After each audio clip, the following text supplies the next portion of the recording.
The irony is for me to be looking for the origin and nature of life because I was so close to losing it. But to me, that was a great lesson learned. And that helped me see through the beauty of life.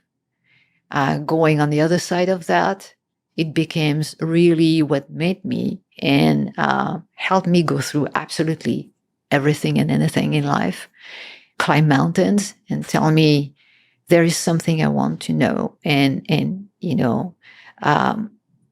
I am going to give it my best and I won't give up and I won't give in. And this is a message that I carried all my life. And I'm so very grateful that I did, because all these things that I would have missed if I hadn't done that. This is something that I wrote in my first book. And part of it is the reason why I wrote it, just because I felt that there were messages in my path. Oftentimes teenagers are troubled. It can be one way or another.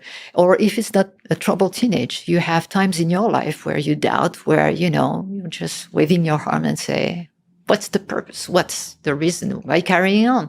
And when I see all the things that I'm doing, the dream that I was able to fulfill, what a waste it would have been, So there was a point in your life where you thought about suicide. Oh, yeah. Yeah. And I did more than thinking about it. But I was the lucky one.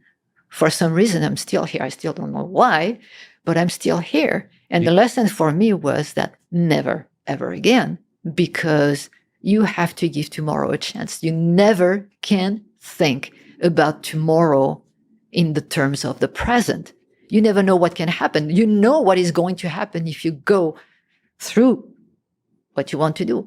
Tomorrow is never happening, And I had the other lesson came a few years later, where actually somebody was drowning and I went after that person. I almost died that day too. Not that I wanted to, but it's just because the conditions were very, very difficult.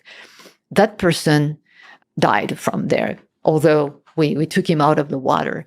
But I had a lot of difficulty coming out. I came out, but then I thought a lot about that guy. He was in his 30s. And it was like a sort of an echo from a few years before, telling me that person would never have a tomorrow. That person would never be able to fulfill his dream or even have dreams of any kind. And I was here and I was going to give myself the best chance to fulfill all the dreams I wanted to and go after all the questions I wanted to. And this is what gets me going now, So the advice there is, even if you don't see a why, an answer to the why question, why live today, give tomorrow a chance, always. Do you think about your death today? Do you think about your mortality? Not really.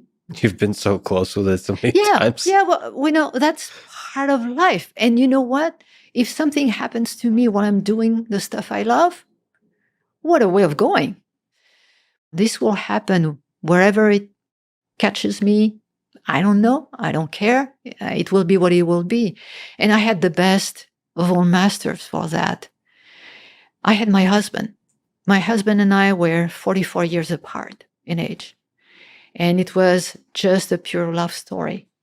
And he never looked at his age, never thought about himself or defined himself by his age. In fact, he reinvented a life for himself at an age where everybody retires. We met when he was 66. And that was a blessing and a curse, but a blessing, most of it, because we took every single day as if it was the last. So we enjoyed life. And right now, it's not so much, I have to really think of him. He just passed away last August.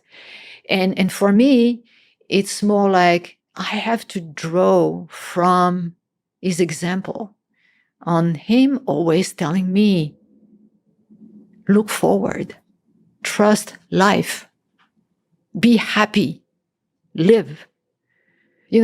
Today, every single day, I have to remind several times a day of this. It's not easy, but he had the recipe He never thought about death, because when you start thinking too much about death, that prevents you from living.